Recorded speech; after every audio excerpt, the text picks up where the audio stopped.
చందమామ కథ. అసలు ధనం. రాజవరం అనే గ్రామంలో గంగాధరం ఒక చిన్న వ్యాపారి. ప్రసవానికి పుట్టింటికి వెళ్ళిన భార్యను, ఆమె కన్న కొడుకును చూసి అతడు ఇల్లు చేరే సమయానికి సాయంకాలం కావస్తున్నది. అతడు దూరం నుంచి తమ ఇంటి ముందు ఆగి ఉన్న గుర్రపు బండిని చూసి ఆశ్చర్యపోయాడు. ఆ బండికి పట్టు తెరలున్నాయి. అతడి తల్లి అన్నపూర్ణ బండి దాకా వెళ్ళి లోపల ఉన్నవారికి వీడ్కోలు చెప్పింది. గంగాధరం ఇంటి ముందుకు వచ్చే లోపల బండి కనుచూపు మేర దాటిపోయింది. అన్నపూర్ణ గంగాధరాన్ని చూస్తూనే, ఏరా బాబు, కోడలి ఆరోగ్యం బాగుంది కదా, మనవడేమైనా కాస్త ఒళ్ళు చేశాడా అని అడిగింది. అంతా బాగానే ఉన్నారు, మన ఇంటికి ఎవరో సంపన్నులు వచ్చినట్టుంది, బండికి పట్టుతెరలు అవి ఎవరు వారు అని అడిగాడు గంగాధరం. ఆ ప్రశ్న వింటూనే అన్నపూర్ణ ఉలిక్కిపడి అంతలోనే సర్దుకుని, వాళ్ళెంతో మంది లేరు, నా చిన్ననాటి స్నేహితురాలు ఇటువైపుగా రావటంతో పలకరించి వెళ్ళింది అన్నది. నీకంత గొప్ప స్నేహితురాలు ఉన్నట్టు ఏనాడు చెప్పనే లేదు అన్నాడు గంగాధరం ఆశ్చర్యపోతూ. ఒకప్పుడు ఆమె కుటుంబం మధ్యతరగతి వాళ్లే, క్రమంగా అదృష్టం కలిసొచ్చి లక్షాధికారులయ్యారు. మీ నాన్న పోయాక 5-6 ఏళ్ల పాటు మనం అష్టకష్టాలు పడలేదు, ఏదో ఆ తర్వాత మనకు అదృష్టం కలిసొచ్చింది అన్నది అన్నపూర్ణ. గంగాధరానికి 8 ఏళ్ల వయసులో తండ్రి పోయాడు. వాళ్ల గుడిసె చుట్టూ ఉన్న స్థలంలో కొబ్బరి చెట్లు ఉండేవి. గంగాధరం కొబ్బరి బొండాలు తోపుడు బండిలో పెట్టుకుని వీధి వీధికి తిరిగి అమ్మేవాడు. తల్లి 4-5 ఏళ్లలో పాచి పని చేసేది. గంగాధరం చిన్నతనం నుంచి తల్లికి చేదోడు వాదోడుగా ఉంటూ ఈనాటికి ఒక మంచి ఇల్లు కట్టుకోగలిగాడు. అతడు పెరట్లోని బావి దగ్గర కాళ్ళు కడుక్కుని తిరిగి వచ్చి తల్లిని, ఇంతకు నువ్వు నీ చిన్ననాటి స్నేహితురాలు ఏమేం కబుర్లు చెప్పుకున్నారే అని అడిగాడు నవ్వుతూ. ఆవిడ ఉబుసుపోని కబుర్లాడేందుకేం రాలేదు, ఆవిడ ఒక్కగానొక్క కొడుకు పెళ్ళి 1 వారం రోజుల్లో జరగబోతున్నది, మనను 4 రోజులు ముందుగా రమ్మని చెప్పి వెళ్ళింది అన్నది అన్నపూర్ణ. గంగాధరం కొంచెంసేపు ఆలోచించి, ఎంత స్నేహితురాలైనా అంత గొప్ప వాళ్ళింటికి 4 రోజులు ముందుగా వెళ్ళి కూర్చోవటం వాళ్లకు మనకు కూడా అసౌకర్యం, 1 రోజు ముందుగా వెళ్దాం సరేనా అన్నాడు. అన్నపూర్ణ అయిష్టంగానే సరేనన్నట్టు తల ఊపింది. తీరా పెళ్లికి బయలుదేరే రోజున ఆమె గంగాధరానికి తను కొన్న ఖరీదైన దుస్తులు చూపుతూ, ఇవి పెళ్లి కొడుకు కోసం కొన్నాను, ఎలా ఉన్నాయి అని అడిగింది.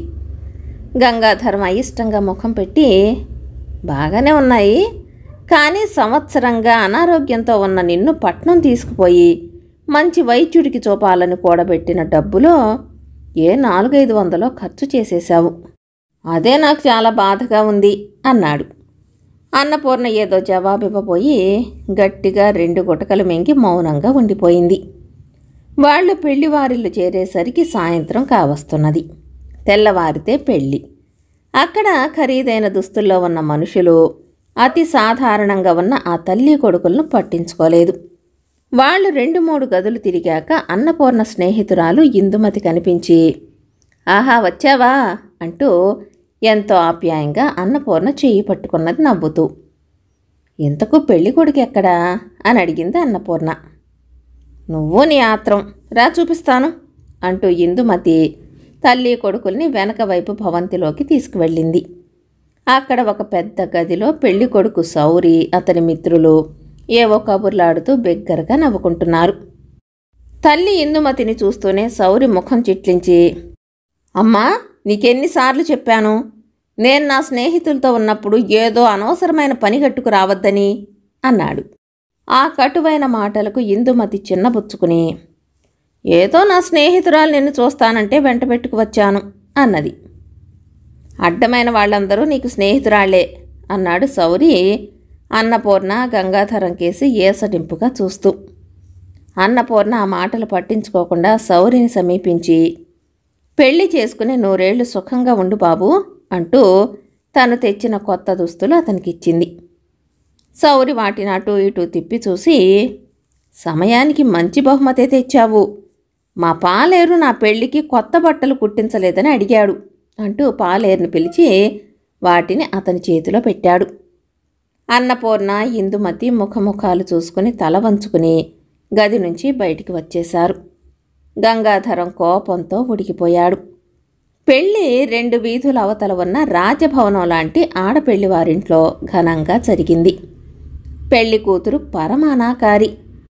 ఆ మాటే సౌరి స్నేహితులంటే దాపుల తల్లి అన్నపూర్ణ గంగాధరం ఉన్నారని కూడా లెక్క చేయకుండా అతను, ఏం చేసేది మరి, నాకిప్పుడు చేస్తున్న వ్యాపారంలో తృప్తి లేదు, సముద్ర వ్యాపారానికి బోలెడు పెట్టుబడి కావాలి, వీళ్ళు కట్నంగా బోల్డంత ధనమిస్తానంటే అనాకారం చూడకుండా పెళ్లి కొప్పుకున్నాను.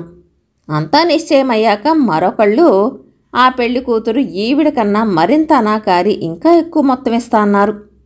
అయినా ఏం లాభం, అంతా నా దురదృష్టం అంటూ నిట్టూర్చాడు.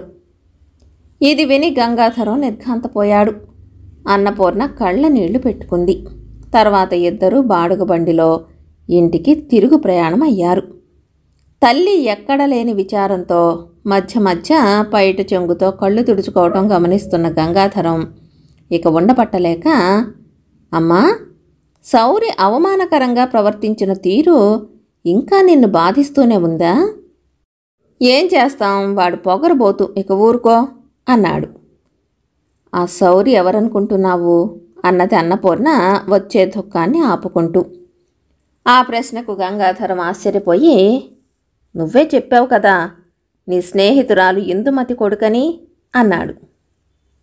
కాదు, నీ తమ్ముడు అని అన్నపూర్ణ కొంచెం ఆగి, ఇన్నేళ్లుగా నా మనసులోనే దాచుకున్న ఆ రహస్యాన్ని ఇక ఇప్పుడు నీకు చెప్పక తప్పదు అంటూ గంగాధరానికి చెప్పింది. భర్త పోయిన కొత్తల్లో అన్నపూర్ణ ఇరుగు పొరుగేళ్లలో దొరికిన పని ఏదో ఒకటి చేస్తూ ఉండేది. అప్పుడు గంగాధరానికి 8 ఏళ్ళు. అతడు వీధుల్లో కొబ్బరి బొండాలు అమ్ముతూ ఉండేవాడు. అతడి తమ్ముడైన సౌరికి 2 ఏళ్ల వయసు. ఒకనాటి మిట్ట మధ్యాహ్నం వేళ ఇందుమతి బాడుగ బండిలో తన ఊరుకు తిరిగిపోతూ వడదెబ్బ తిన్నది. ఆమెకు స్పృహ తప్పటం చూసి బండివాడు కంగారు పడి బండిని అన్నపూర్ణ వాళ్ల గుడిసె ముందు ఆపాడు. అప్పుడే ఇంటికి తిరిగి వస్తున్న గంగాధరం చప్పున ఒక కొబ్బరి బొండాం కొట్టి ఇందుమతి ముఖం మీద చల్లి మరొక బొండాం నీళ్లు ఆమె చేత తాగించాడు. సాయంత్రం దాకా వాళ్ల గుడిసెలో విశ్రాంతి తీసుకున్నాక ఇందుమతి కోలుకున్నది.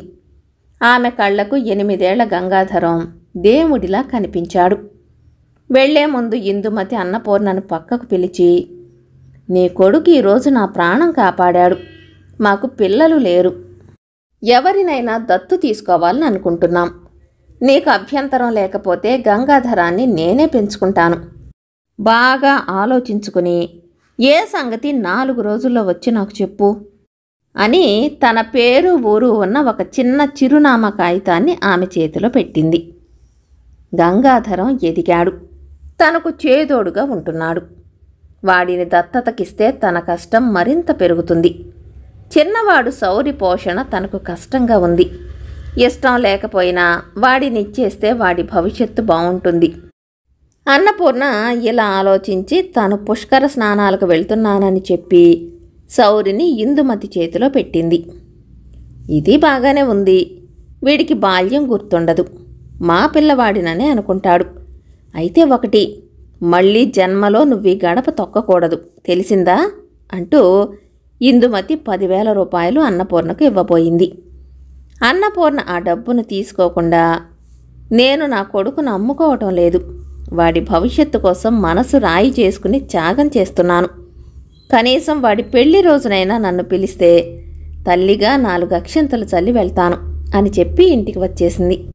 తర్వాత అన్నపూర్ణ ఊళ్ళో అందరికీ పుష్కరాల్లో కొడుకు తప్పిపోయినట్టు చెప్పి నమ్మించింది.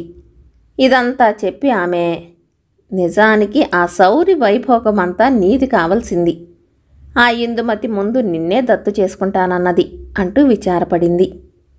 గంగాధరం నవ్వి, అమ్మా, లోకంలో సుఖంగా తృప్తిగా బతకటానికి డబ్బొక్కటే కాదు ముఖ్యం, ఎంత ఆస్తి ఉన్నా తమ్ముడు సౌరికి తృప్తి లేదు, కట్నం ఆశించి కురూపిని భారీగా తెచ్చుకున్నందుకు బాధ, మరింత కట్నం తెచ్చే అమ్మాయిని చేసుకోలేనందుకు నిరాశ, ఇందువల్ల తమ్ముడికి లేని అసలు ధనం తృప్తి అనేది నాకు పుష్కలంగా ఉంది అన్నాడు.